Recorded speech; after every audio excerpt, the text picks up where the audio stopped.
Welcome students, জ্ঞানজ্যোতি coaching সেন্টারের পক্ষ থেকে তোমাদের সকলকে আরো একবার স্বাগত।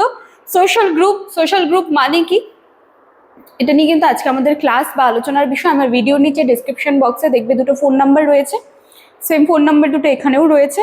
কল করো, যারা যোগাযোগ করতে চাইছে যে কোনো একটি নাম্বারে কিন্তু কল করে আমাদের সাথে যোগাযোগ করে নিতে পারো। ক্লিয়ার আছে? চলো এবার তাহলে সামাজিক গোষ্ঠীর অর্থ বা সামাজিক গোষ্ঠী বলতে কি বোঝায়, এই জায়গাগুলো আমরা একটুখানি দেখে নিচ্ছি। দেখো, চলো সামাজিক গোষ্ঠী, এক সেকেন্ড।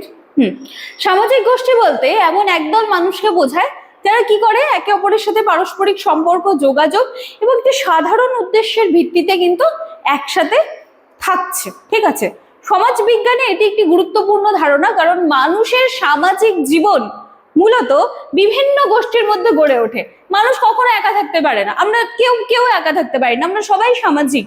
ঠিক আছে, সমাজ আমাদের প্রয়োজন, আমাদেরকে বাঁচতে গেলে সমাজের প্রয়োজন রয়েছে।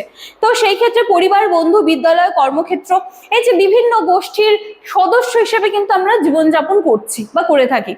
এটি সামাজিক গোষ্ঠীর প্রধান বৈশিষ্ট্য হলো সদস্যদের মধ্যে পারস্পরিক যোগাযোগ ও মিথস্ক্রিয়া থাকা। তারা একে অপরকে চেনে, বুঝতে পারে, একে অপরের আচরণের উপর প্রভাব ফেলে।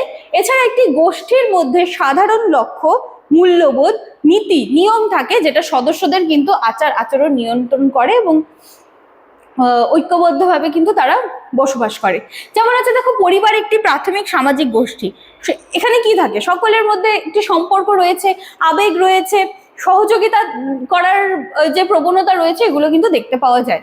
সামাজিক গোষ্ঠী মানুষের ব্যক্তিত্ব গঠন এবং এক সেকেন্ড, চলো সামাজিকীকরণের ক্ষেত্রে গুরুত্বপূর্ণ ভূমিকা পালন করে থাকে। এখানে দেখা যাচ্ছে যে গোষ্ঠীর মাধ্যমে মানুষের সামাজিক নিয়ম, মূল্যবোধ, সংস্কৃতি, আচরণ সমস্ত কিছুই শেখে। ঠিক আছে, এই যে জায়গাটি রয়েছে না, যেটা নিয়ে আজকে আমরা আলোচনার বিষয়, এটা একদম সহজ সোজা সিম্পল একটা জায়গা। ঠিক আছে, তোমরা একটু ভালো করে দেখলেই জায়গাটা বুঝতে পারবে। তো চলে আসি আবার আমরা আলোচনার বিষয়।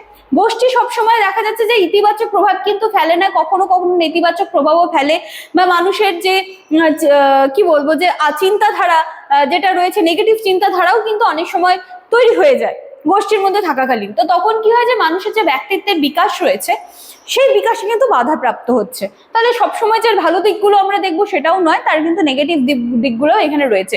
তো সামাজিক গোষ্ঠীগুলি হচ্ছে এমন একটি সংগঠিত মানব সমষ্টি, যেখানে পারস্পরিক সম্পর্ক, সাধারণ উদ্দেশ্য এবং সামাজিক নিয়মের মাধ্যমে মানুষ কিন্তু একসাথে একে অপরের সাথে যুক্ত থাকে, যেটা ব্যক্তির সামাজিক জীবনের কিন্তু একটি অপরিহার্য অংশ। ঠিক আছে, তাহলে একদম সোজা সিম্পল সহজ বিষয় ছিল, একটু দেখলে বুঝতে পারবে জায়গাটা। আলোচনার বিষয় আমার এইটুকুই ছিল। দেখা হচ্ছে আবার নেক্সট দিনের ক্লাসে নতুন একটা টপিক নিয়ে। Thank you.